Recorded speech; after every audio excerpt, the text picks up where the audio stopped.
Now, please welcome Booking.com Vice President and Managing Director EMEA, Carlo Olejniczak, in conversation with Skift founding editor and executive editor, Dennis Schaal.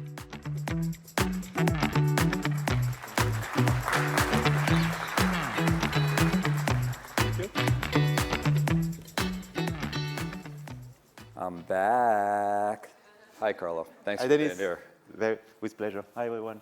Hey, everybody here and online, please bail me out, put in some questions into the app. I can use all the help I can get.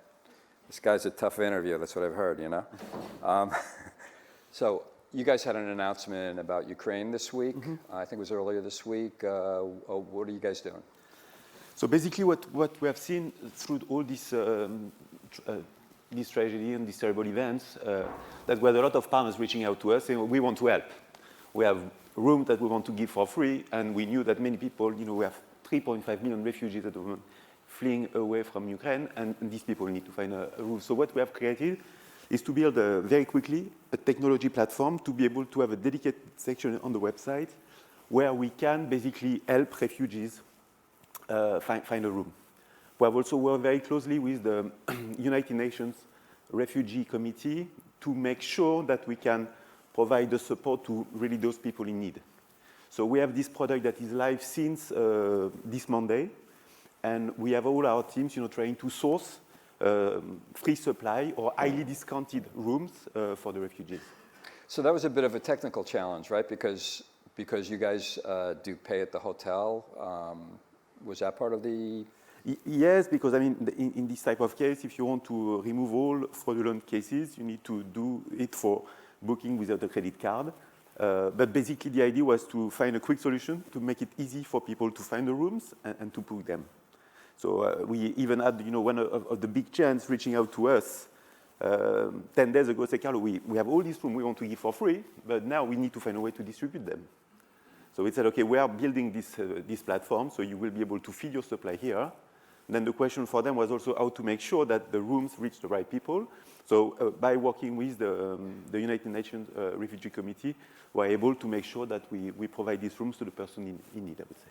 I see some people on Booking.com booking rooms in Ukraine as a way to donate to hosts, without the intention of staying. Are you encouraging that? No, we are not. What we're encouraging people to make donations to the Red Cross if they want to help.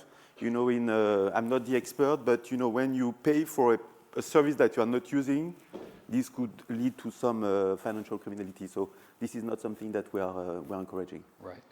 And it looked like for a few days or a week or something that you weren't going to close down operations in Russia and Belarus, but then you did. So what was going on there? So basically, the situation has been moving very quickly every day. We have seen that many countries have imposed sanctions to Russia, whether it's the US, the UK, the EU. It's not always the same sanctions. So this led to many new restrictions, and then it became increasingly complex to do business in Russia. That's why we have decided to suspend our travel services there. And what's the impact on the company? So if you look at these two markets, Russia and Ukraine, as a destination, it's a very low single-digit percentage of our business. As a booker market, it's a low single-digit percentage of our business. I got it. So turning to what's ahead for the summer travel season, I don't know if you heard Ariane from Expedia before. She was pretty optimistic about the summer travel season. How are you guys seeing it? Yeah, we see that people, and that's the positive things. And I think Wouter mentioned that as well. There's a lot of pent-up demand. People just can't wait to travel.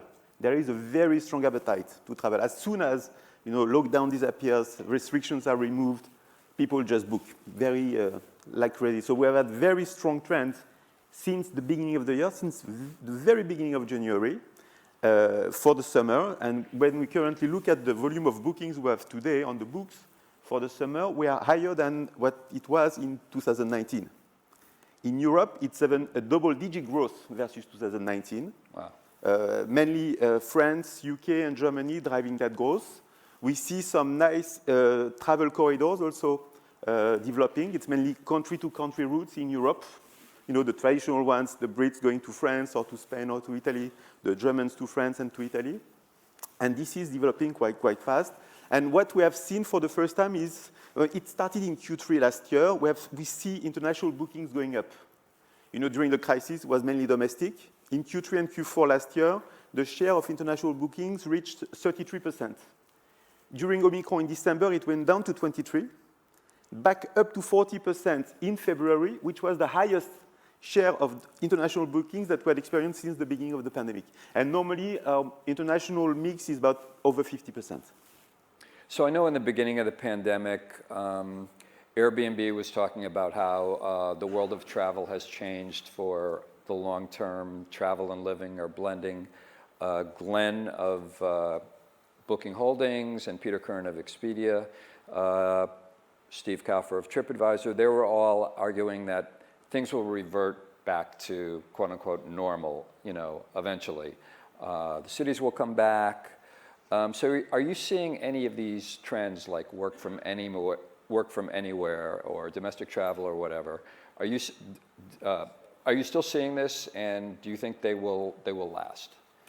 Yes, I think, and this is something we were discussing with Remy within the room yesterday. We see that some of the consumer behaviors have been accelerated by this crisis. So things maybe would have happened in 10 years from now, but they have changed. And the big change is the use of tech, of the mobile device. You know, today people, you know, you can consume from your apartment, you can, you know, go to the cinema and still stay at your place, you can order a meal in a restaurant, and you can make bookings. So we see a very strong move towards the use of technology. The share of mobile bookings is increasing a lot. You know, in Q3, the share of mobile bookings was 2/3 of our total business, which is huge. You know, when I joined Booking 7 years ago, the mobile teams was 10, 15 people. Today, we're a mobile-first company. So whatever we build is mobile-first. So this digitalization of, let's say, the consumer behaviors, of the travel behaviors, is something that will last. Also, we see that people tend to go for longer stays.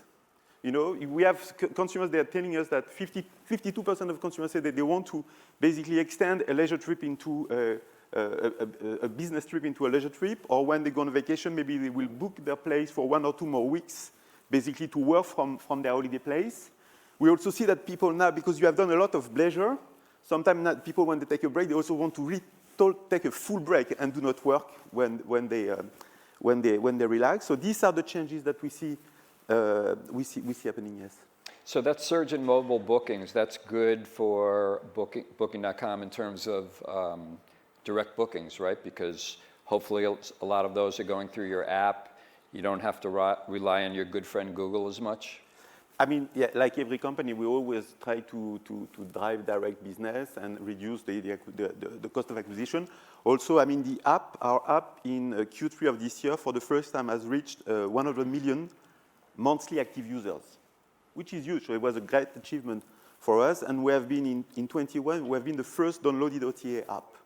And that's cool because that's very important because this is a good way to drive loyalty. Also to improve the level of service we deliver to our customers. You know, if we know they're on the app, we have their details, we have their payment details, so it's easy for us to remove all the frictions from their trip, from their travel experience. You mentioned while we were waiting that your employees are starting to return to the office in Amsterdam to a certain extent. So no more work from home? It will be, basically, it's going to be an hybrid way. So it's funny because traditional companies, you know, work from home was clearly a no-go for many companies in the travel industry. This crisis has really changed the mindset. We have seen that we can operate our business having 10,000 people working from home. We will not go back to basically pre-COVID way of working. There's also, we see that you have emerging needs, new expectations from our employees, where like, you know, hybrid work environments, you know, more flexible working patterns.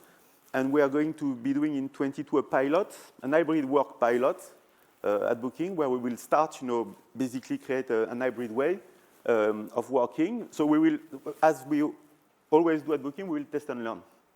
So we don't think that we will come up with the right solution from day one, but we will test the new things, but bringing more flexibility to the workforce, yes. When it came to adapting to the long-term stays, I felt like Booking.com was relatively slow to adapt to it. Airbnb was doing it, long-term stays. You could book for 30 days or more, maybe 6 months before Booking.com got to doing it. I tried to book a 30-day stay. I couldn't do it on Booking.com. Why did it take so long to adapt to that changing trend? So I was in charge of the recovery plan for Booking. So when this crisis started, and what we have seen that many consumer behaviors changed.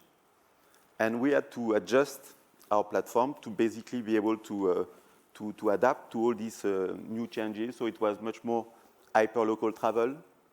It was much more domestic. People were looking for, they were running away from urban centers, looking for beach, nature destinations. They wanted to have a work-friendly environments. And we also identified the trend for long stay. So basically, we had to make all these changes at the same time, and basically testing, learning, trying to understand, what was working for the consumers, and this is how we have evolved our offering, I would say. Let's take an audience question here from Rude. I don't know if I'm pronouncing that right. With Booking.com losing their best price guarantee option in countries like Switzerland due to changes in laws, will this be the end of the dominant role of Booking.com? Are your days numbered? I mean, the regulations in Europe change very fast. Whatever, happens in Switzerland or in any country, we'll always adapt to the changing legislation, adapt to it, and try to keep delivering, I would say, the best value for our customers and for our partners. So speaking of regulations, so the EU is considering a Digital Markets Act, and the EU regulatory czar, a year ago or so, she mentioned Booking.com and Google as potentially being labeled gatekeepers. Presumably there would be some regulatory curbs on Booking.com. So how do you view that? You, of course, agree that you're a gatekeeper for the hotel industry in Europe. No, we don't see us as a gatekeeper, and the reason why is that there is a lot of competition happening in Europe currently. When a European consumer is making a booking, normally they will be using a dozen of websites to search and book their accommodation. Our partners, so the hoteliers in Europe, on average, will use 6 or 7 different distribution channels, and even the more sophisticated, bigger property even use more than that. We have numbered up to 130 travel websites in Europe. And if you look at our market share, then you will ask me, what is your market share? What is your market share? Yeah, that's a good question. Our market share in Europe is about 13% of hotel revenues. Right. But you do have a certain amount of power over hotel commissions and the hotel industry. There is a certain influence. I mean, we are a big contributor to the industry. Our commission, over the past 20 years has remained flat in every market. So we think that, we're not against this regulation. We think that it should really focus more on the bigger players, and it should address, competitive abuses. I think the key element is a gatekeeper is a company that that monopolizes the access to a critical number of users, and we think that this is what the regulator should focus on. Sure. Here's a good audience question from Brett. Some European cities are looking to spread tourism away from city centers due to overcrowding and environmental impacts. Is Booking.com actively working on product strategies to drive users to properties and experiences away from the city? I know Airbnb has done this with their flexible search. So what are you guys doing? Yeah, this is something that is embedded in the way we provide supply to our consumers. So for instance, what we have seen during the beginning of this crisis, we all assumed that we would not have any issues in terms of availability, that the issue was the lack of demand. And a very smart data scientist decided to shrink a little bit, to crunch the data, and was looking at where do we have a shortage of supply and where we have a lot of demand. And at that time, we realized that there was the demand shifted to non-so-popular destinations like, beach destinations in the north of Germany or in the Netherlands. So basically, we have started, trying to better understand the intent of the consumer and show them, the type of properties that are meeting their needs. So basically, going away from the city center. So this is built in our product offering. But I would like to insist on sustainability. I think sustainability, it has been mentioned this morning, is a key trend. And we feel that as a travel leader, we have a key role to play there. And when we ask our customers, how sustainability is important for you, 69% of our travelers are saying that they expect the industry to help them travel in a more sustainable way or be able to book sustainable trips. 53% say that they will be willing to travel more sustainably moving forward. So what we have done, what is our role at the marketplace? We have created a travel sustainability program, which basically aggregates 30 official certifications and eco-labels, plus 32 best practices to guide our consumers, but also our partners, make most sustainable choices.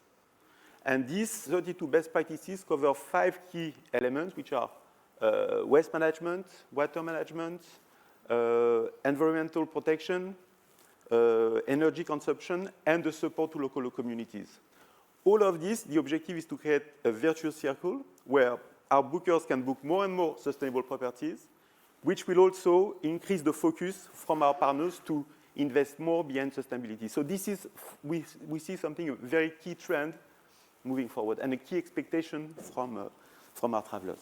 So you're headquartered in Amsterdam. Amsterdam, before the pandemic, had a big over-tourism problem. So would you ever consider, okay, we're not going to take bookings in Amsterdam anymore because it's overcrowded? No, but what we have to offer by expanding the supply that we have 28 million listings on our platform, and over 6 million are basically short-term rental solutions. And this helps us spread the tourism flows, the bookings, to basically less crowded areas. And so that's the type of role that we can play, yes. Another good audience question, why didn't I think of this? From Richard, what effect do you expect from Google's most recent changes? More visibility for organic search results on Google Maps, lowering the cost of listing on the platform, allowing more local information to be listed. Is the challenge intensifying? As I was explaining, we are in a very competitive market. So we have to adjust, and this is part of it. So you were talking about trying to point demand to, or demand is going to, beach destinations and mountain locations and stuff like that. So how does your short-term rental strategy fit into those trends? So basically, it's something that has been part of our strategy almost from the beginning. So today, the vacation rentals represent about 1/3 of our business. It's 1/4 of our supply. So basically, the objective is we feel that this is a long-term trend. So this will continue to be very attractive to consumers. But we also feel that our bookers will keep booking hotels. They are just meeting different needs and different objectives. So basically, developing this offer is a way for us to grow our supply and to increase the attractiveness of our platform. At some point, if you want to drive, what we pre-pandemic, we were generating 1.5 million room nights on the platform every day.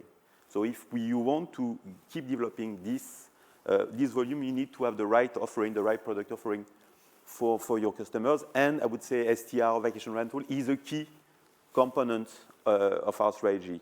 What we want to do is, we have managed to develop a very strong accommodation booking engine, but we feel that the travel experience is still very fragmented. It's not seamless. So our objective is at some point to integrate all the other verticals of the trip, like the accommodation, but also the transportation, the transfer, the attractions, all of this, and not basically just packaging them. The idea is to create a chain with links across all these components to make it easy for every consumer to to travel and to book. So it's really and this is what we call the internally the connected trip, is really to connect all the key components. Externally. And externally, yes. And to connect all the key elements of the travel, all of this facilitated by our app, our payment solution, and also supported by customized intelligence. What we see also is that artificial intelligence, machine learning moving forward will be increasingly important because it's a key enabler of hyper-personalization, which we know is also a key customer expectation.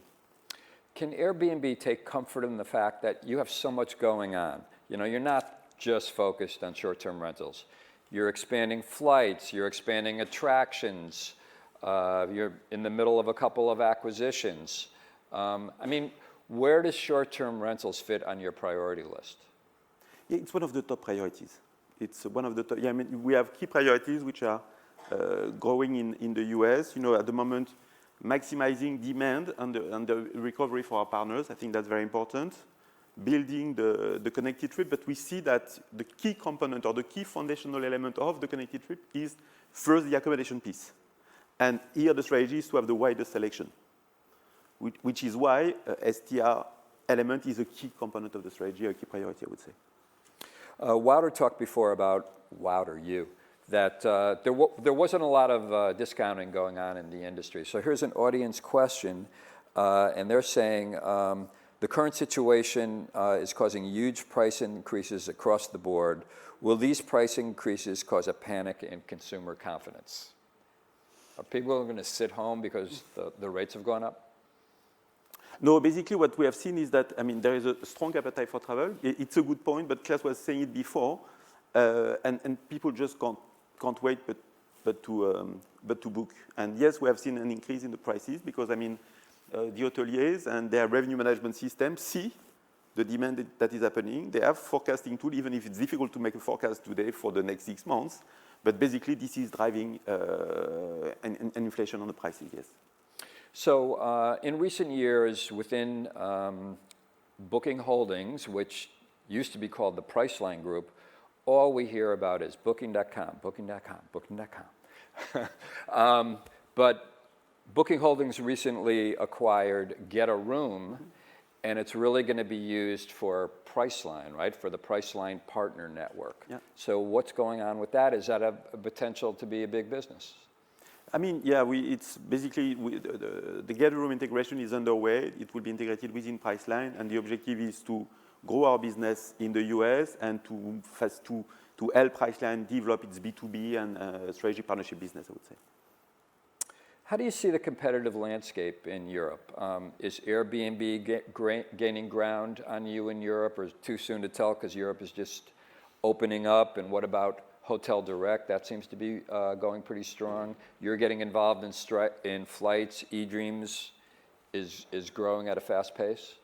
No, as I was saying, you know, you have two things. You have a lot of competition happening, and in a way it's good because then we have to challenge ourselves. We have to always come up with new products, new solutions, basically to remain on top or to beat up our competition. And in parallel, we see a very strong appetite from consumers, a lot of demand, and this demand, we see even the demand is currently higher than what it was in 2019, so this is very promising. And our job is to basically keep capturing or maximizing our ability to get that demand. And by providing basically the connected trip, the idea is really the main objective is to lead to customer delight or customer satisfaction by removing all frictions. And you know, this is what CDSMM is doing when they operate their properties. If you make the experience seamless, you create repeat usage, repeat booking, create loyalty. And what we are trying to do, and this is how we are going to break through, is really by solving or removing all the frictions from the traveler experience. We are not the only ones trying to do so. I mean, major players are trying to do the same, so it's a little bit of a race. But this is our vision, and we believe that this is going to help us, you know, maintain a competitive advantage and also basically creating more value for the customers. But in a marketplace, not only the customer is important, it's also the partners. So by doing so, we can also create more value for the partners. So it's not one against the other. It's that we firmly believe that if we create more value for our partners, for the hoteliers, you know, for all the accommodation, we can also this will help create more value for the customers and will make our platform stronger. Maybe you could explain this question to me. In the service apartment segment, Booking.com is showing the difference between private and professionals. I didn't know you did that.